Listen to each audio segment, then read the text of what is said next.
وہ دن دور نہیں جب اس ملک سے دہشت گردی کا مکمل صفایا ہوگا۔ وزیر اعظم محمد شہباز شریف کا وفاقی کابینہ اجلاس میں کہنا ہے کہ گروپ کیپٹن شہید عاصم طارق کے واقعے پر اظہار افسوس ہے۔ کہا کہ ملزم گرفتار ہو چکا ہے، انشاءاللہ قانون کے کٹہرے میں لا کر قرار واقعی سزا دی جائے گی۔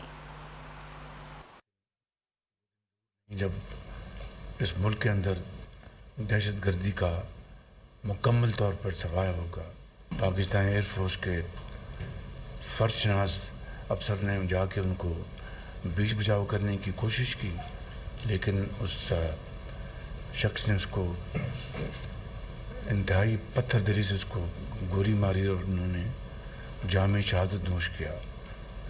اللہ تعالیٰ ان کو جنت الفردوس میں جگہ عطا فرمائے، ان کے گھر والوں کو صبر جمیل عطا فرمائے۔